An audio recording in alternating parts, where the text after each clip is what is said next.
The Tennis Gambling Podcast on the Sports Game Podcast Network is brought to you by Underdog Fantasy. Underdog's offering a ton of markets this week for the PGA Championship that you cannot find anywhere else. Sign up with promo code SGPN to claim your special pick and a first-time deposit offer up to $250 in bonus cash. UnderdogFantasy.com, promo code SGPN.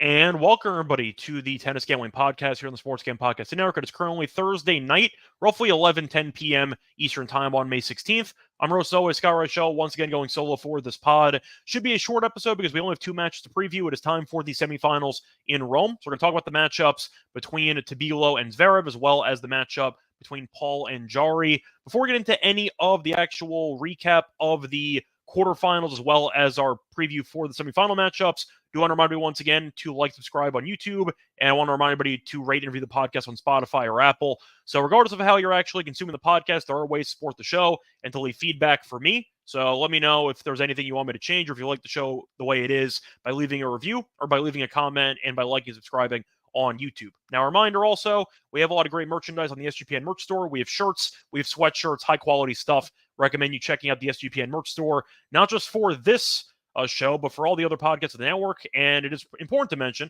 because we have a great mega Memorial Day merch sale, because there's 15% off everything in the merch store with the promo code SGPN May. So once again, if you want to get yourself a Tennis Gambling Podcast hoodie, then you know how to get a little bit of a deal on that product. But the point is, don't forget to check out the SGPN merch store because we have a great deal. Promo code SGPN May, all capital letters, for 15% off everything in the store. Now, time to get into the actual recap of what happened for the quarterfinals. Starting off with the actual lock and dog picks, we ended up sweeping, which is very nice. Starting off with the lock, had the under, half a tie break at -120 in the Fritz and Zverev match. Never in doubt, Zverev killed Fritz and he won the match comfortably. So straight set win, never really in danger of actually going to a breaker. So nice winner there. And then for the dog, had an even easier winner, as we had Paul over 1.5 breaks at +110 against Hurkacz, and he broke multiple times in the first set. So doesn't really get much easier than that. He flew over the number anyway, but he went over in one set. So nice sweep there. And look for the sweep here for the semifinals. Now, to get into the actual recap of the matches, it was really a tale of two different days, because the first day, Wednesday had no drama whatsoever, and Thursday had a bunch of drama. So for the Wednesday matches, Tabilo beat Zhang comfortably, and you ended up seeing Zverev beat Fritz comfortably.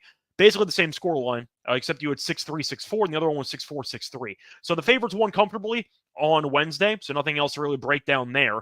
As for Thursday, you had absolute chaos. So you had Paul, who ended up winning the first set 7-5, then lost the next set 3-6, then won the final set 6-3. So you had a 3-set marathon to start the day, and then you had a marathon to end the day, as Jarry lost the first set to Tsitsipas. I believe he was down a set and a break in the second, came back, and he eventually won the second set 7-5. Then he eventually carried that over into a third set win of 6-4. So Jarry was a massive dog at around +330, give or take. And the real story of the match was Tsitsipas blowing a bunch of chances, because Tsitsipas was ahead by a break in the just pulling up the actual numbers here.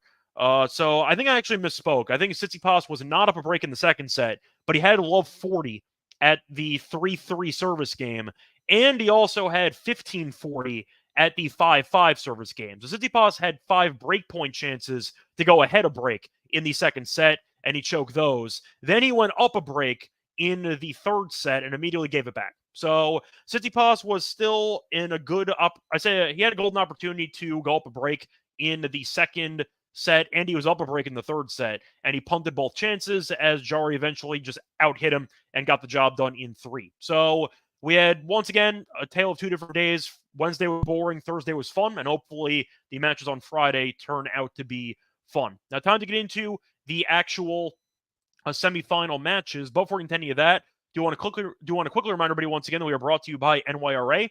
Bet the second jewel of the Triple Crown with NYRA bets. Sign up today for a $200 deposit bonus with promo code SGPN200.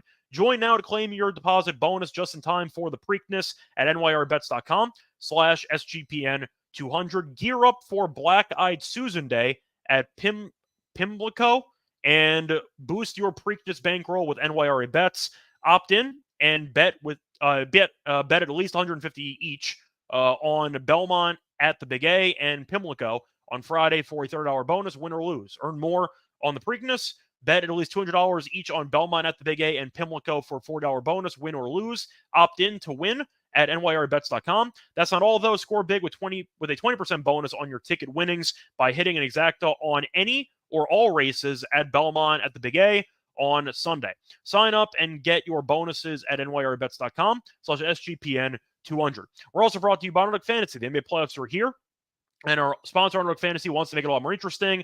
Underdog Fantasy is the easiest place to play fantasy sports. Playing their pick'em game is as simple as selecting higher or lower on player stats like points, rebounds, assists, and so much more. If you ended up going with the lowers on basically any Nuggets players in the game on Thursday, you did pretty well because the game was a rout, and I think Denver scored a total of 70 points. So point is, you had a lot of golden opportunities to set up a great lineup on Thursday, and I could try to do the same moving forward because we do have a Game 7 coming up in that series. But make entries of all basketball or mix and match across your favorite sports. Win a ton of times your money, and it's a ton of fun. Odds available in 30-plus states, including California, Texas, and even Canada. And a reminder, they have a lot of great options for tennis. They have double faults, they have aces, they have breaks of serve, a lot of fun angles to make tennis viewing more interesting. And they also have a lot of great promotions. They have bonus cash airdrops, they have specials, giveaways, and more throughout the NBA playoffs. So make sure to follow Underdog Picks on Twitter. That's at Underdog Picks on Twitter to keep an eye out. Underdog's available in 30-plus states, including California, Texas, and Canada. They also just launched Champions, their player versus player format in Florida. So a reminder, sign up with the promo code SGPN to claim your special pick and a first-time deposit offer up to $250 in bonus cash. Underdog Fantasy, promo code SGPN. Welcome back, everyone, to the Tennis Gambling Podcast. Just finished recapping the quarterfinals. Now it's time to get into the actual preview of the semifinal matchups. So going in order, the first match will be between Tabilo and Zverev, and Zverev is a massive favorite in this one. He's around minus 350. Tabilo is around plus 280. For the game spread, you have minus 3.5 for Zverev at minus 130, plus 3.5 for Tabilo is plus 110. The over-under for the match is set at 21.5 at minus 125 on the over. Unders plus 105. If you do want the set wagering here, over 2.5 sets is plus 180. Zverev in straight sets is minus 135. Tabilo to win a set is plus 105. So Zverev has been in great form in the event. He's definitely the favorite to win the whole thing at this point in time. The question is he going to choke? Because we know that Zverev historically can have some issues closing out big matches, but it is definitely a favorable draw for him to win a Masters 1000 title again. Now, to go through the actual path of both players, Zverev has been coasting. He has not dropped the set in the entire event. Ended up beating Vukic in straight sets, beat Darderi in straight sets, beat Borges in straight sets, and beat Fritz in straight sets. As for Tabilo, he's been very good too, because he has been beating some really good competition as well in straight sets. So Tabilo has been the surprise Cinderella story of the event, and he has been coasting for the most part as well. Tabilo has not dropped a set either, because he ended up beating Hanfin in straight sets, beat Djokovic in straight sets, beat Khachanov in straight sets, and beat Zhang in straight sets. And on top of that, he also just won a challenger title on clay about a week prior. So he's in great form.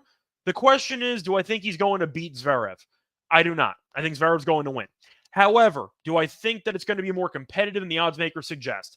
I do. I think Tabilo has the game to keep this match competitive. I think he's eventually going to lose because I just don't think he's good enough when it comes to rally tolerance to actually outlast Zverev on some of these really long points. But I do think that Tabilo has a very unique play style, which can cause some issues for Zverev, especially early in this matchup. But look at the actual value. I obviously don't see any value on Zverev in straight sets at minus 135. I don't see value there. I'd lean to the over if I had to go with a total play. However, I do think the over 2.5 sets at plus 180 is kind of an insane price. I think 180 is too high. I think it should be closer to plus 150. Tabilo's also not dropped a set. He beat Djokovic in straight sets, beat Khachanov in straight sets, being good competition. And you could argue that besides the Fritz win in the quarterfinals, Zverev really hasn't played anybody. It beat Darderi, Borges, and Vukic. I know that Darderi's a good clay player, but he's still a relatively young guy. It just seems like Zverev's had a pretty easy path. So with that being the case, I am going to lean to the dog to at least keep the match competitive. I'm not picking him to win. I think Zverev will be in the final. But over 2.5 sets at plus 180 is a really good price. So I'll go with that, and I am going to go with the over in games here at 21.5. Moving on to the next match, you have what should be an absolute war between Paul and Jari. For this matchup, Paul's the favorite at minus 118. Jari's the dog at minus 102. You can probably find even money or plus money if you shop around. Over-under for the actual games is 23. Slight juice on the over there. For the spread, you have half a game, basically at minus 110 apiece. Paul minus a half a game, and Jari plus half a game. As for the actual set wagering, over 2.5 sets to around plus 125. Paul to win in straight sets is plus 215. Jari to win in straight sets is plus 225. As for the head-to-head, there were 0 meetings between Zverev and Tabilo, so I skipped over that. However, there are a couple of meetings in the head-to-head between Jari and Paul. In fact, they faced off in the French Open last year, and Jari ended up winning that one in 4. Did lose the first set, then won the next 3. Faced off in Adelaide in 2020. Paul won in straight sets. Doesn't really matter. And they faced off in a Clay Future event back in 2014, long time ago, and Paul did win that one in 3 sets. Does that matter? Not at all. That was 10 years ago, but still. Point is, they have 2 career Clay meetings, and both meetings were longer, so I might expect to see a close matchup. But going through the actual path of both players, Jari was really on the ropes against Tsitsipas, but we know Tsitsipas is a good Clay player, and he pulled off the upset. Beat Arnaldi in straight sets, though. Good win there. Beat Napolitano in 3, then beat Mueller in straight sets, and beat Tsitsipas in 3. As for Paul, he's been coasting. Ended up winning the first 3 matches in straight sets, beat Karatsev, beat Kepfer, and beat Medvedev in straight sets, then had a marathon that he won against Hurkacz. So I think it's pretty interesting that Paul's going to face off against Hurkacz and then Jari, because both players stylistically kind of similar. Jari and Hurkacz showed a ton of firepower, and the unforced error count's an issue, but they're both good at serving, and I thought Paul did a good job of actually returning serve from Hurkacz, and I think he should be able to generate some breakpoint chances in this match as well. Now, Jari, though, I think can generate some chances against Paul's serve, so I think you're going to see a decent amount of breaks in this match, at least more than the odds makers suggest. I think you might see a lot of chaos ensue under these 2 or 3 sets. So for me, I'm going to go with the over. I think the over 2.5 sets of plus 130, plus 125 is a pretty good deal, but I think you're going to see a marathon, maybe a team total over for Paul or Jari at 12.5. I can see that happening. I think Paul, if I had to pick, is going to win. I think Paul's just been in better form, and I do wonder about fatigue since Jari was on the court for a long, long time. Well, both of them were, actually. So let me compare the actual time on court for both players on Thursday. So let me just quickly pull that up. So Paul's match was 2 hours and 43 minutes. So that was definitely a long one. As for Jari's match, quickly pulling it up. His match was, I'm assuming it was also a long one because you had a bunch of deuces as well and a bunch of failed breakpoint chances by Tsitsipas, which would have ended the match earlier. This match was 2 hours and 38. So both matches were basically the exact same. So stamina might not actually be an issue for both guys in this matchup. So I think I'm going to lean to Paul. I think Paul is in better form.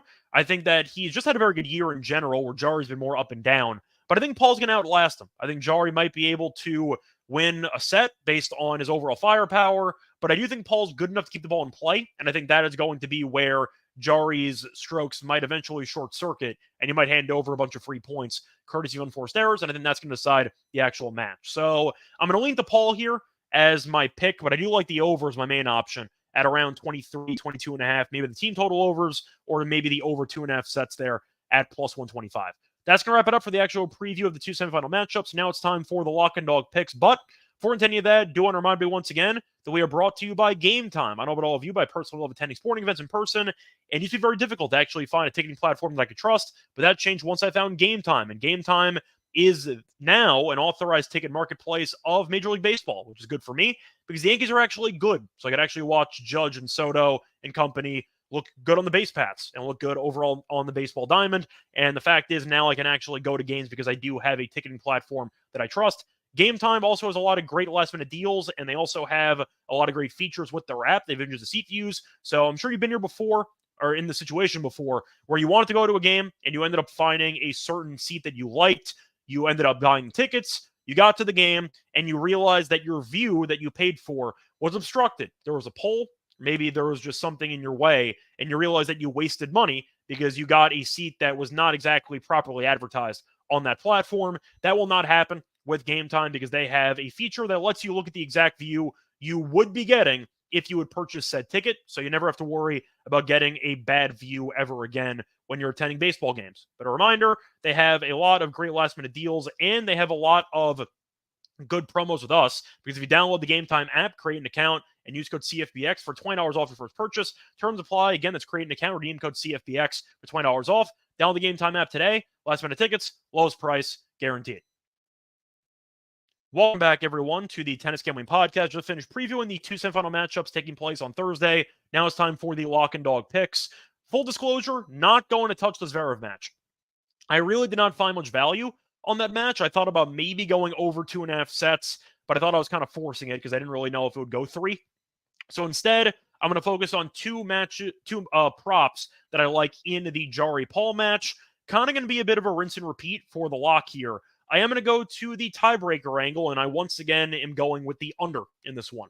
Jari Paul under, half a breaker, is minus 138, and a couple reasons why I do like this. First of all, Paul's been so good at breaking that he really hasn't been close to many breakers because he's had 0 tie breaks in 9 sets here. So Paul is currently 9-0 to the under 12.5 games per set. So I do think you're looking at a spot where Paul either is going to break early or get broken early. And as a result, you're going to end up avoiding a tiebreaker in a set. Plus, Jari, despite having a good serve and not being the most consistent returner, has not had many breakers either. He's had just 1 breaker in his last 14 sets. And I mentioned this in the last episode. People underestimate how hard it is to actually get the tie breaks on clay because you don't expect both guys or each guy to hold 6 times in a row. You tend to expect at least 1 break per set. And then if you get to a breaker, it's kind of just unlucky that the breaks balanced out against each other. But the point is, I do think that based on the history where you're looking at the last 2 meetings in the head-to-head, no tie breaks. You're looking at the no tie breaks in 9 straight sets for Paul here, the 1 breaker in 14 sets for Jari. Minus 138 is a good price. I saw that a couple of books had minus 160. I found a 138. Give me the good value there as my lock. For my dog, I am going to go with a play that kind of contradicts the lock, but not actually. Give me the over 2.5 sets at plus 125. So I am aware that expecting 3 sets does increase the chances of a hypothetical tiebreak. But the point is, I do expect to see a war. You saw both guys split the first 2 sets in the first 2 clay head-to-head meetings, and you are looking at Jari being a bit of a head-to-head, I don't say head-to-head, just marathon magnet, but we have seen a couple of marathon matches against Tommy Paul on clay. But also, you're looking at the last couple of meetings he's had against, or last couple of matches he's had in Rome, and he's been involved in a couple of marathons. At least, he's lost at least 1 set in 5 of his last 6 matches. No, 3 of his last 5, I mean. And if you want to go back even further, he has actually lost, I think it's at least 1 set in 4 of his last 6. But let me just confirm that. The point is, Jari has been very up and down with his overall form because we know that he constantly goes for broke and he lets the overall match get dictated on his own racket, on his own terms. And that can result in a lot of mistakes. But Jari has gone to a 3rd set in 3 of the last 5. He's lost at least 1 set in, sorry, just pulling this up here. That's 3-2, 4-2, 5-2, 6-2. 6-2. Yeah, 6-2. So he's lost at least 1 set in 6 of the last 8 matches. I see him probably losing at least 1 set here to Paul. I think he's good enough with the firepower to win a set against Paul, and I think that a marathon might be in the works. But I really do like the battle of styles here. Paul, we know, is more of a baseline rallier, where he's going to be willing to keep the points as long as possible, and Jari's going to unload on both wings. I think you're going to see each player at moments in this matchup, and I think as a result, the over is definitely a good play at plus 125. So once again, my picks for the show, I am going to go with 2 picks from the Jari and Paul match. For the lock, give me the under, half a tie break at minus 138. And for the dog, give me the over 2.5 sets at plus 125. That's going to wrap it up for this episode. Find me on Twitter at Reichel Radio. Find me on the NBA show. Find me on the WNBA show. Find me on the NFL show as well and the MLB show. Until next time, though, good luck to all of you and all of your bets. Bye, everyone.